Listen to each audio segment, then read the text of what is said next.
Hello friends, myself चांदीगर। मेरे इस वीडियो में आप सभी का स्वागत है। जैसा कि हम सब जानते हैं, yoga is considered to be the best medicine for everyone. कुछ योग गुरु, योगा टीचर्स का मानना है some yoga is better than no yoga.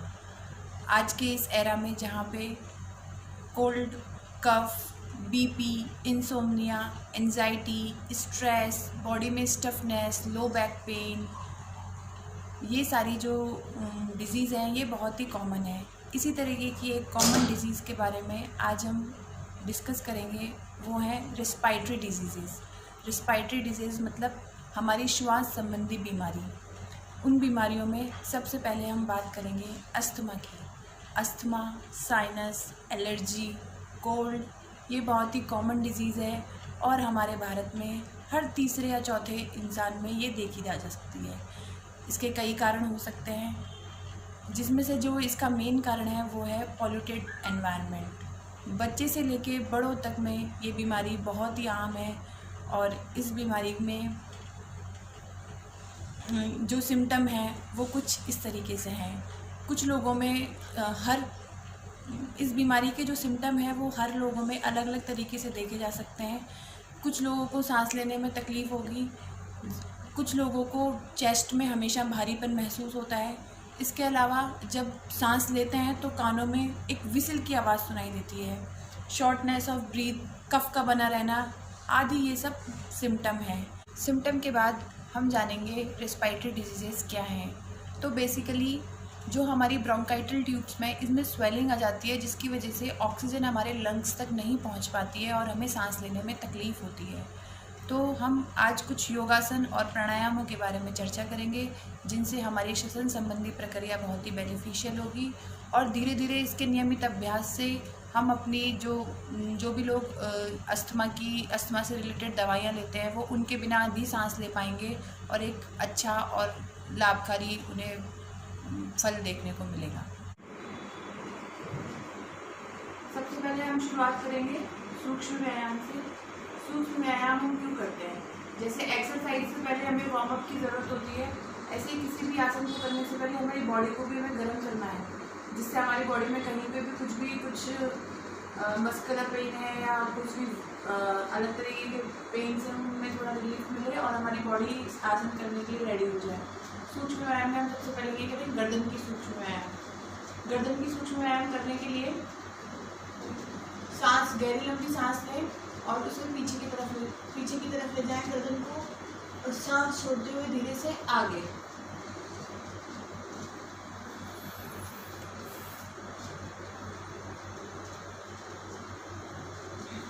इसके बाद दाएं सेंटर से पहले इनहेल करेंगे, exhale, inhale, exhale, inhale, exhale. इसी तरीके से गर्दन को हम राउंड घुमाएंगे।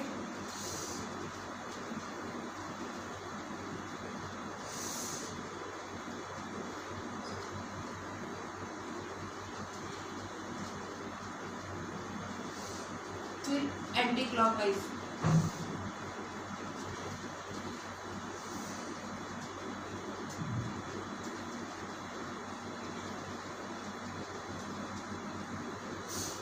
अब बारी आती है कंधों की, शोल्डर्स की। शोल्डर्स के लिए सूक्ष्म व्यायाम करने के लिए इनहेल करते हुए ऊपर लेके जाएंगे और एक्सहेल करते हुए छोड़ेंगे।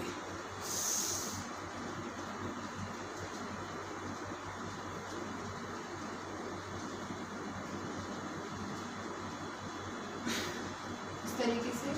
फिर बारी आती है कमर की। कमर को करने के लिए हम सबसे पहले अपने हिप मूवमेंट को करेंगे। उसके लिए इस तरीके से चारों, जितना हम लंबा राउंड ले सकते हैं इतना लंबा राउंड लें। एंटी क्लॉकवाइज,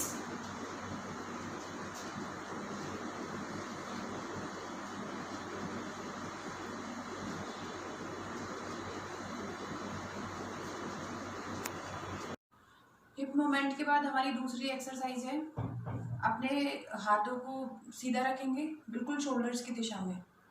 हमारे शोल्डर्स और हमारे हाथ एकदम सामने। इसके बाद इनहेल करेंगे और अपने सारे शोल्डर्स के और अपने हाथों के मूवमेंट को पीछे की तरफ ले जाएंगे और गर्दन को पीछे की तरफ ले जाएंगे और पूरे शरीर को सामने की तरफ ही रखेंगे।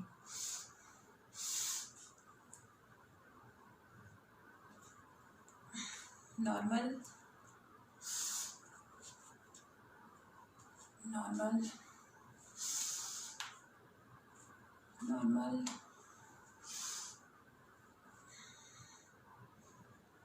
इस प्रक्रिया को हम 5 से 6 बार दोहरा सकते हैं। नेक्स्ट हमारा जो सूक्ष्म व्यायाम है वो हमारे घुटनों के लिए है।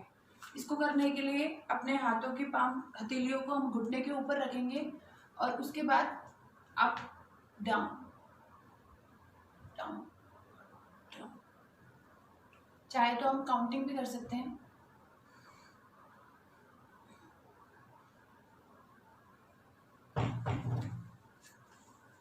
फिर हमारे टोज और एंकल के लिए है।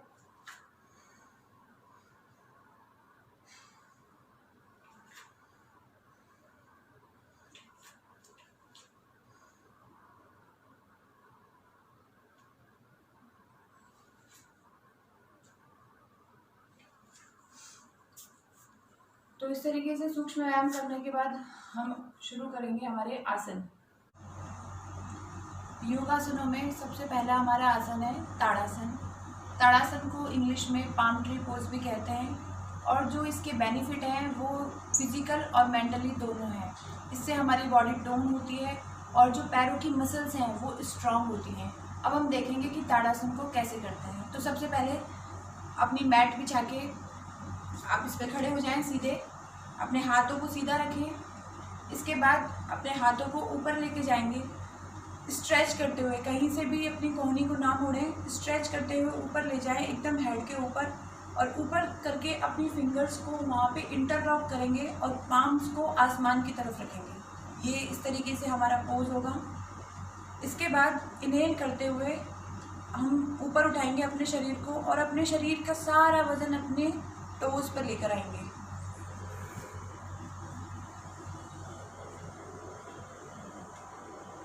इस तरीके से ये बैलेंसिंग आसन है।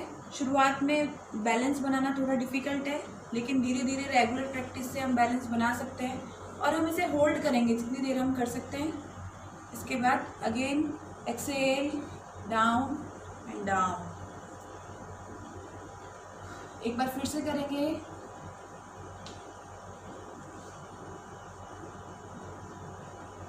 तो जिस तरीके से मैं महसूस कर पा रही हूँ कि legs, arms, shoulders, abdomen, leg से लेके ऊपर फिंगर्स तक की सारी जो हमारी मसल्स हैं वो स्ट्रेच हो रही हैं और इससे हमारी बॉडी टोन होती है। एक्सेल। इसके हमें 10 राउंड तक भी हम कर सकते हैं और इसे नियमित किसी भी आसन को शुरू करने से पहले ताड़ासन करने से हमारी बॉडी को रिलैक्सेशन भी मिलता है और हमारी बॉडी टोन हो जाती है। ताड़ासन करने के बाद हमारा नेक्स्ट जो आसन है सिटिंग पोज में हम यहाँ बैठ जाएंगे मैट पर। हमारे नेक्स्ट आसन का नाम है गोमुख आसन। इसको काउस फेसिंग पोज भी बोलते हैं और इसे करने के लिए सबसे पहले हम हमारी सुखासन में बैठेंगे। इसके बाद हम हमारी राइट नी को मोड़ के लेफ्ट नी के ऊपर रखने की कोशिश करेंगे। हम चाहें तो अपनी जो हमारी एंकल्स हैं इनको हम अपने हिप्स के नीचे भी रख सकते हैं और अगर नहीं रख पा रहे हैं तो हम इसको ओपन भी रख सकते हैं। बेसिकली हमें करना क्या है कि जो हमारे दोनों नीज हैं ये एक दूसरे के ऊपर हों और ये सामने से जो ये पोज है ये ऐसा लगना चाहिए जैसे ये गाय का मुँह है। तो ये हमारी स्टार्टिंग पोजीशन है। इसके बाद हम क्या करेंगे, इनहेल करेंगे। इनहेल किया उसके बाद अपना ये राइट हैंड जो घुटना हमारा ऊपर है उसी हाथ को हम ऊपर लेके जाएंगे हेड तक और एकदम स्ट्रेट रखेंगे और पीछे की तरफ बेंड करेंगे। इसके बाद जो हमारा लेफ्ट हैंड है उसको पीछे की तरफ से लेके जाएंगे और कोशिश करेंगे कि दोनों फिंगर्स आपस में इंटरलॉक हो। फिंगर्स इंटरलॉक होने के बाद होल्ड करेंगे ब्रीथ को। ये बहुत ही बेनिफिशियल आसन है। हमारी नेक और हमारी शोल्डर्स की स्टिफनेस को रिमूव करता है, रिलैक्सेशन देता है और हमारे चेस्ट एरिया को ओपन करता है।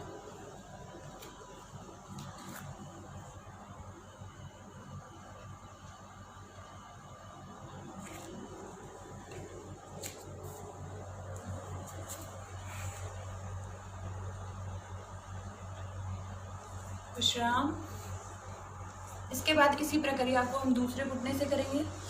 अब हम हमारा लेफ्ट नी को राइट नी के ऊपर रखेंगे।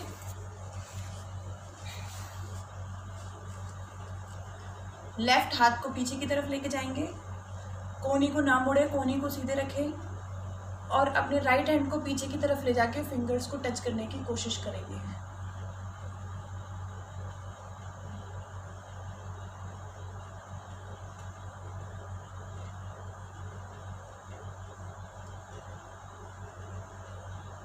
विश्राम।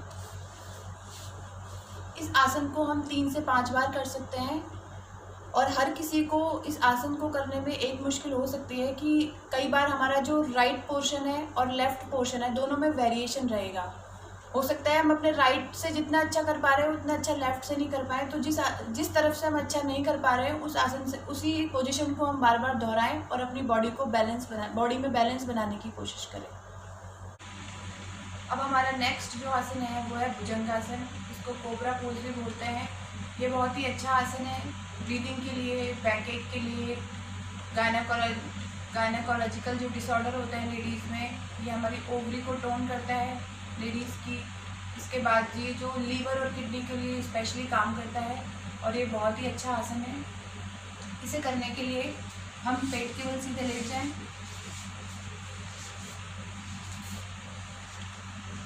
अपने हाथों को इस तरीके से रखेंगे, चिन को ज़मीन पर, पैरों को फुल स्ट्रेच करते हुए पीछे की तरफ। इनहेल करते हुए हमें अपने चिन, अपना चेस्ट, अपना पूरा जो नेवल तक का पार्ट है इसको ऊपर उठाना है। इनहेल करते हुए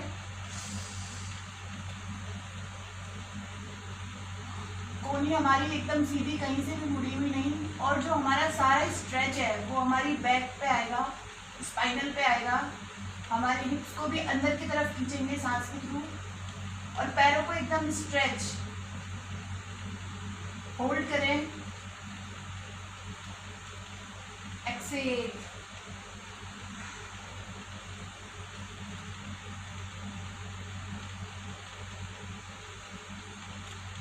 ब्लड सर्कुलेशन के लिए बहुत ही अच्छा है। एब्डोमिनल के लिए ये बहुत ही अच्छा आसन है।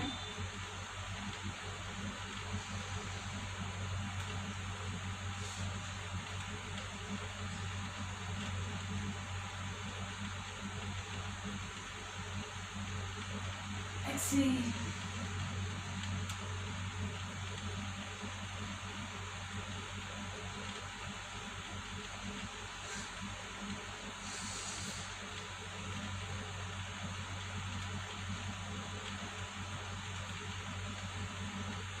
एक्सेल।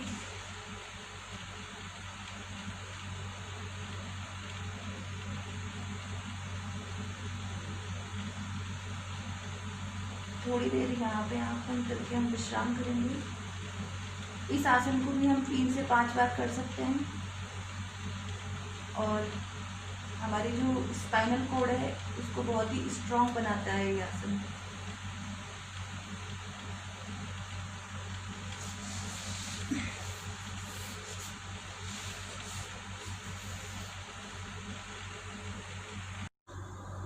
और नेक्स्ट आसन इज धनुरासन, जिसको हम अंग्रेजी में बो पोज भी बोलते हैं।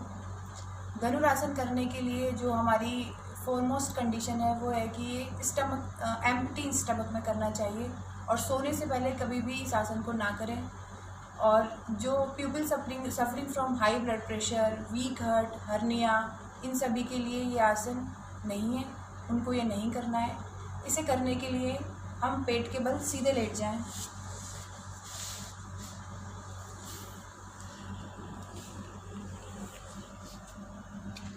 हाथों को सीधा रखेंगे साइड में और पैरों को बिल्कुल सीधा स्ट्रेच करेंगे, चिन को जमीन पर। स्ट्रेच करने के बाद हम अपनी हील्स को ऊपर उठाएंगे और अपने हिप तक ले जाने की कोशिश करेंगे।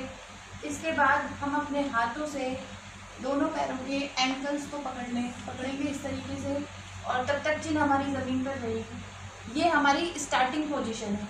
इसके बाद इसे करते कैसे हैं? इसे करने के लिए हम धीरे से इनहेल करेंगे और अपने पूरे इसको उठाने की कोशिश करेंगे।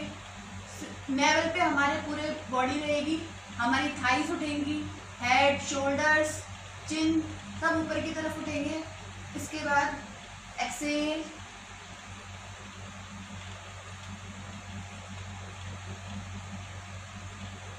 ये आसन हमारे लीवर, एब्डोमिनल सबकी मसाज करता है, पैनक्रियाज की मसाज करता है, ब्लड सर्कुलेशन को ठीक करता है, हमारी स्पाइनल इससे मजबूत होती है।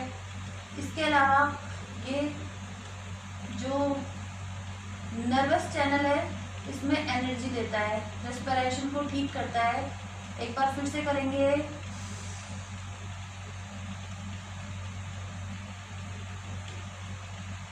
एक्सेल,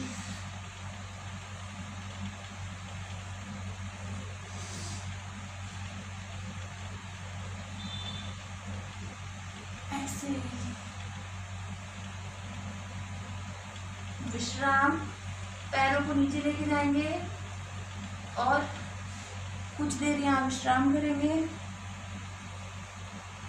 किसी भी आसन को समाप्त करने के बाद 4 से 5 सेकंड का हमें विश्राम लेना है। सांसों की गति जो हमारी बहुत ही बढ़ गई है उसको सामान्य करने के लिए हम आंखें बंद करेंगे और नाक से गहरी लंबी सांस लेंगे और छोड़ेंगे।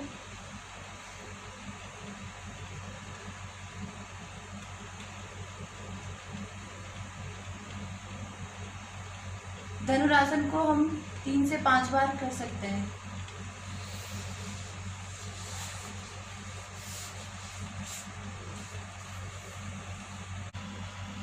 आज नेक्स्ट आसन इस सेतुबंध आसन, इसको हम ब्रिज पोज भी बोलते हैं। रिस्ट वीक हार्ट वाले, हाई ब्लड प्रेशर वाले, हर्निया, किसी भी तरीके का स्टमक अल्सर, इस तरीके के पेशेंट्स इस आसन को ना करें। इस आसन को करने के लिए हम पीठ के बल सीधे ज़मीन पर लेट जाएंगे, अपने हाथों को सीधा रखेंगे और अपनी नीज को बैंड करेंगे। इसके बाद हम अपने हील्स को अपने हिप तक ले जाने की कोशिश करेंगे, पीछे की तरफ जितना हम ले जा सकते हैं इजीली वे में। ये हमारी पोजीशन है। इसके बाद हम अपने हील्स को, एंकल्स को अपने हाथों से पकड़ेंगे और धीरे धीरे अपने पूरे शरीर को ऊपर उठाने की कोशिश करेंगे। जितना ऊपर हम कर सकते हैं उतना ऊपर उठाएंगे।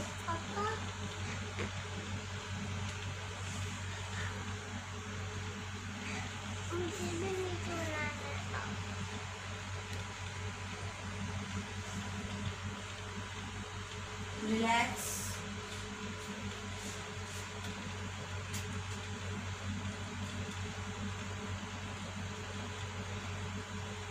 ये हमारी लेग्स को, आर्म, शोल्डर सबको स्ट्रॉन्ग बनाता है, स्ट्रेच करता है।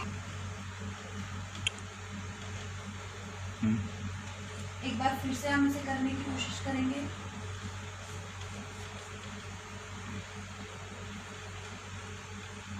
ये हमारे चेस्ट को, शोल्डर्स को, लेग्स को स्ट्रॉन्ग बनाता है, बॉडी को टोन करता है। इससे हमारी हथेलियां मजबूत होती हैं और चेस्ट एरिया ओपन होता है।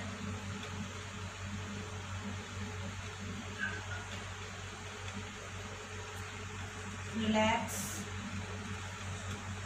एक बार फिर से।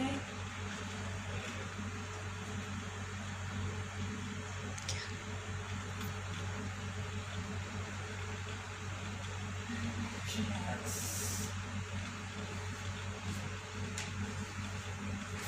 सीधे लेट जाएं और 10 से 20 सेकंड गहरी सांस लें और विश्राम करें।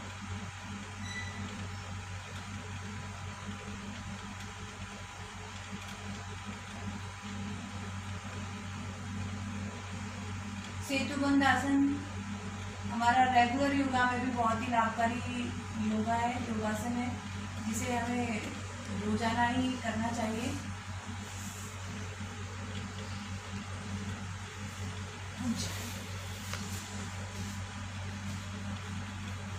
आसना करने के बाद अब हम करेंगे प्राणायाम। प्राणायाम बेसिकली ब्रीदिंग एक्सरसाइज होती हैं और इसमें जितनी भी हमारी क्रियाएं होती हैं ये सब ब्रीदिंग पे ही डिपेंड होती हैं। प्राणायाम में हम सबसे पहले करने वाले हैं भस्त्रिका प्राणायाम। प्राणायाम करने के लिए कुछ हमारे कंडीशंस हैं, जैसे कि प्राणायाम हम किसी भी मुद्रा में बैठ के कर सकते हैं, सुखासन, पद्मासन, सिद्धासन, जिस भी आसन में हम ज़्यादा देर तक बैठ सकें। तो मैं यहाँ पे सुखासन में बैठी हुई हूँ और अपने हाथों को किसी भी मुद्रा में लगाएं, ध्यान मुद्रा, ज्ञान मुद्रा। तो ध्यान मुद्रा में आसन और भस्त्रिका प्राणायाम करेंगे हम सबसे पहले। भस्त्रिका प्राणायाम को ब्रीथ ऑफ फायर भी बोला जाता है और भस्त्रिका प्राणायाम में इनहेलेशन और एक्सलेशन दोनों ही फोर्सफुली किए जाते हैं, जिससे हमारी बॉडी को कम्प्लीटली ऑक्सीजन मिलता है। ये इम्यून सिस्टम को बेटर करता है ये वाला प्राणायाम, और कॉमन कोल्ड में भी ये बहुत ही लाभकारी प्राणायाम है। लेकिन अस्थमा के जो पेशेंट हैं, शुरू में इस प्राणायाम को फोर्सफुली ना करके धीरे करें, स्लोली करें और इसके राउंड्स भी कम लें। इसे करने के लिए फोर्सफुली इनहेलेशन और एक्सलेशन। तो हम सुखासन में ध्यान मुद्रा में आंखें बंद करके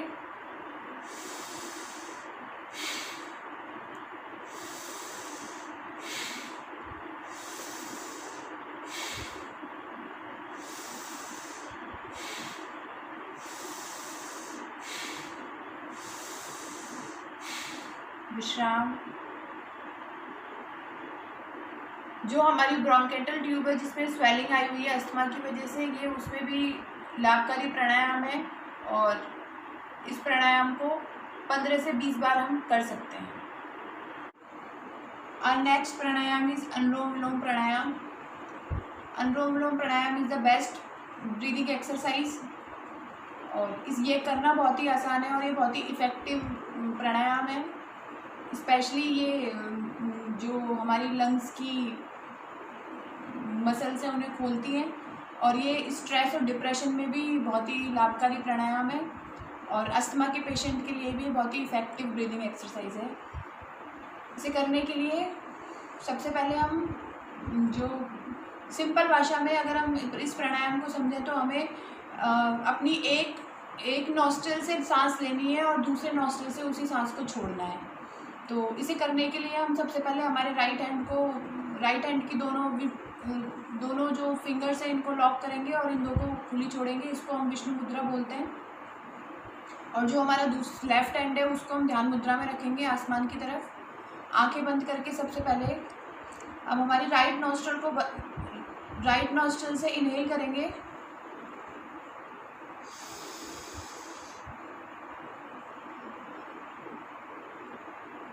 और लेफ्ट से एक्सहेल। इसके बाद लेफ्ट से इनहेल बंद करेंगे, राइट से एक्सहेल।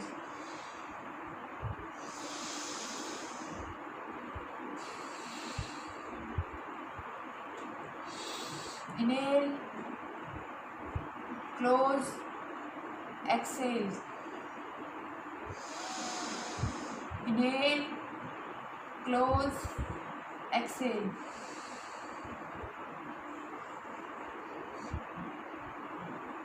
ये बहुत ही अच्छा प्राणायाम है और इसे हम 15 से 20 मिनट रेगुलर प्रैक्टिस से 15 से 20 मिनट तक भी कर सकते हैं। और नेक्स्ट प्राणायाम इज भ्रामरी प्राणायाम।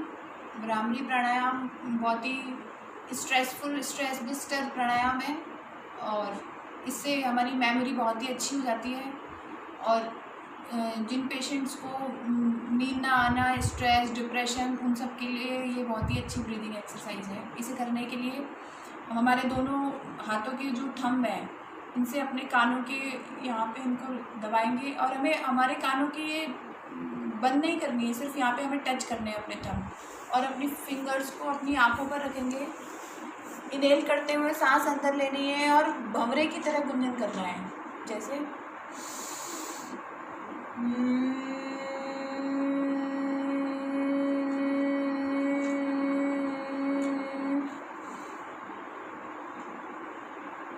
एक बार फिर से इनहेल करते हुए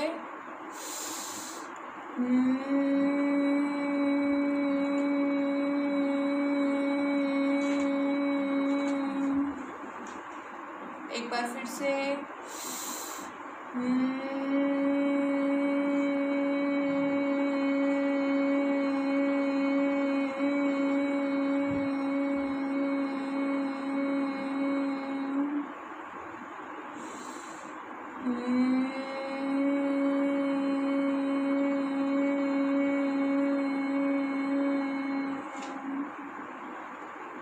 विश्राम।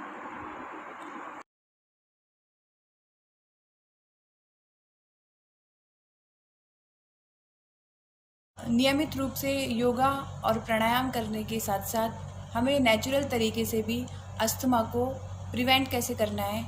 नेचुरल तरीके से अस्थमा को प्रिवेंट करने के लिए हमें अपनी डाइट में विटामिन ए का ज़्यादा से ज़्यादा सेवन करना है। विटामिन ए में हरी भरी रंग बिरंगी फल, सब्जियां, हरी सब्जियां, सीड्स, मैग्नीशियम, फॉलिक एसिड, इन सब का इंटेक बढ़ाना है। गर्म पानी पीना है, ठंडी चीज़ों से दूर रहना है। तो फ्रेंड्स, इसी के साथ आज का ये वीडियो यहीं पे समाप्त करती हूँ और मैं आशा करती हूँ कि आप सभी इन आसन से लाभ उठाएं, योग करिए, स्वस्थ रहिए। धन्यवाद।